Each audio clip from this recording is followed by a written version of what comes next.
Hey! In today's video, I'm going to rate and review 4 Amish Universe pieces. I'm going to tell you how I made them, reveal their flaws and failures, and give you practical tips and inspo so that you can learn from my mistakes and make better clothes yourself. Let's go! Okay, so we'll start with these girlies.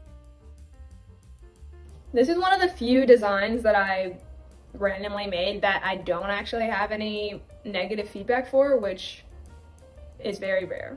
Okay, so the upper half of this girly is double crochet, except for this middle portion right here, that is single crochet. And then we have some slip stitching around the edge for a border. These really thin straps were just made with chains. And then the bottom portion is made on a loom knitting machine.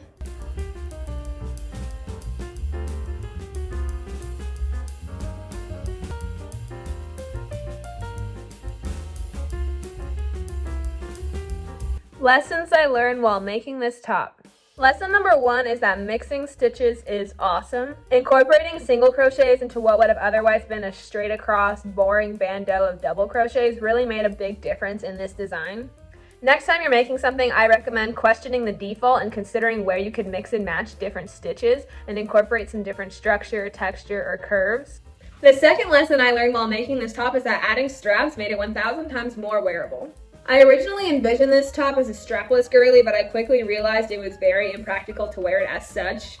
The crochet on the top portion was just not very sturdy, so it was very liable to falling down. I was hesitant to add straps because I was worried that they were going to detract from the cool neckline that I had made, but adding these two really thin twin straps I think actually really complements the structure of the top, and I'm really happy with how it turned out. For my overall rating of this top, I'd give it a 9 out of 10. I don't think I'd rate anything I've made as a perfect 10 out of 10 because there's always something that could be improved. But this shirt is super cute, it fits well, it's unique, and I took my time with every step of the process.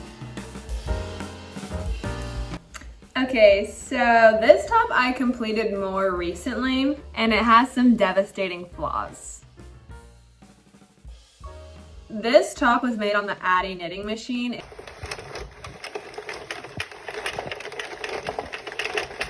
It's comprised of 2 sleeves and then 1 body panel. The sleeves and the body panel are made the exact same way, it's just that the sleeves are much longer. I did 125 rows total for the sleeves, and I did 85 rows for the body portion, for the tube top portion. One thing I really like about the Addy knitting machine, at least in regards to this type of yarn, is that it creates this cool flare kind of bell-bottom effect at the ends of your work, and I wanted to play that up with this top by making the sleeves comically long and oversized, and I think that it turned out really cute. After I finished knitting the 3 separate pieces on the Addy machine, then I took just the tube top portion and I added crochet straps on each side, and then I attached the sleeves to those straps with single stitching, and then I had one singular piece all stitched together. Lesson number 1 is don't rush. I was a little rushed when completing this top because I ravenously crave results and closure, and I just wanted the top to be done and I didn't want to work on it anymore. So I wasn't very patient and I wasn't very precise when making the straps and when attaching the sleeves to the straps. So the left and the right armholes are different sizes unintentionally, and the left one is much smaller and it's kind of really uncomfortable to wear because it's too small and it cuts off the circulation to my armpit. So if you make something similar to this, or really if you make any project at all, I just recommend having patience, don't rush. There's no point in making 90% of the top and then messing up the last 10%, but there have been plenty of times where I have done that, and this is one example of that. So learn from my mistakes, and I strongly encourage, if you want to make something similar to this, to just take your time. Also, I was a little absent-minded when attaching the sleeves to the top, and I randomly used this neon green to do that, and by the time I noticed that it was going to be super visible and detrimental to the optics, I didn't want to redo it, so I just kept it in, but I recommend not doing that. Use a yarn that blends in, and it will look a lot cleaner. Lesson number 2. I haven't done this yet, and I probably won't, but the structural integrity of this top would be greatly improved by adding a tie in the back of it. The sleeves have a tendency to slip off your shoulders, so adding a little bow in the back that gently keeps the shoulders where they're supposed to be would be really helpful, would be really smart, and also would look really cute. So I recommend doing that. Lesson number 3. Lesson number 3 is that Caron Cloud Cake yarn works amazing on the Addi knitting machine. If you have a knitting machine or you are knitting machine curious, you may know that only certain types of yarn work well with the machine. Other types of yarn will get stuck or they're just too thick and they just don't function well. So when you find a yarn that works really smoothly and easily, it's awesome. It looks really nice in your finished piece and it feels really nice. It's insanely soft and pleasant to wear, so I highly recommend. For my overall rating of this top, I'd give myself a 6.5 out of 10. It's uncomfortable and not really well made because I was impatient and because I made one of the armholes too small. But it is really cute, and if you don't inspect it very closely, it looks really cute on. So the design and the silhouette slays, but my execution was poor. So if I make it again, I'll fix that. Now onto design number 3. Okay, so this is a dress that I made last year from some fabric that I bought at this location in Venice, California.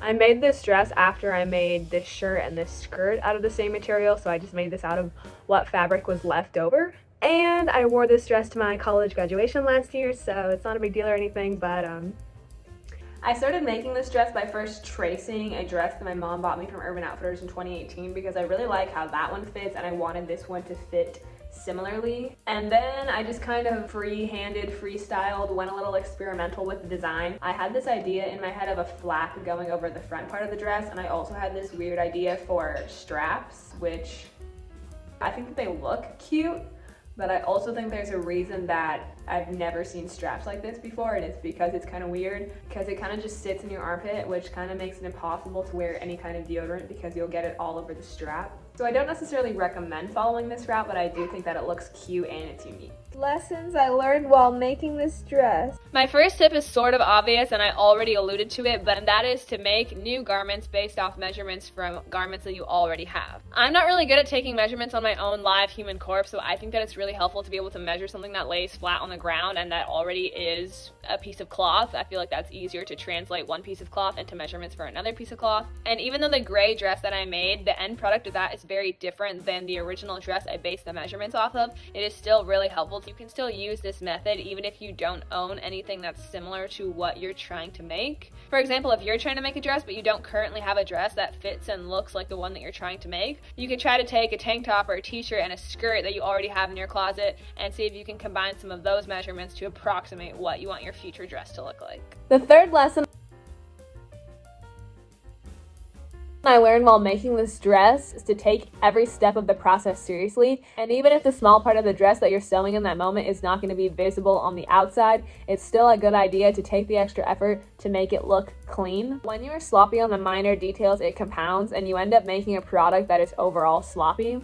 My overall rating of this dress would be a 7.5. I think this dress fits really well, it looks really cute, the design is really unique, but a lot of the details just aren't clean. Design number 4. So I bought this blue fabric from Walmart like a year and a half ago because I saw this dress on Pinterest and I was inspired to make something similar to it. Per usual, the final product of what I made turned out very different than what I initially imagined. However, in this case, I'm very glad that it did. I don't have any lessons associated with this design, not because it's perfect, but because it would be redundant considering all the things I already said. So I'm just going to walk you through how I made it in case you're feeling inspired to make something similar. So step 1 is to sew a dress. Step 2 is to go to your local thrift store and thrift a large pack of yarn. Step 3 is to not realize that the yarn is made of a super coarse and itchy and irritable material that you do not want touching your skin. Step 4 is to rack your brain and think, what am I going to do with this yarn since I don't want it touching my body? Step 5 is realizing that you can use it to embroider and embellish your garments. So I started by crocheting one super long chain, and then I laid my dress on the ground and I took the chain and arranged it in different ways on top of the dress to see what kind of pattern looked good. I went through a few different options, but I eventually settled on this cute swirly heart design. And then it was time to start sewing. So I pinned the design to the dress so it would stay in place, and then started running it under the sewing machine. Sewing this was a little difficult because it's a relatively large canvas and it's one continuous loop. I tried hand sewing at times, it wasn't much better, so I did most of it on the machine. Overall, this method is pretty simple, and I think it would be really fun to do this on a plain black t-shirt or a plain white t-shirt or jeans or a bag. There's so many different options and so many cool ways to do this. I personally have been meaning to do them and I haven't done any, so this is me telling you to do that.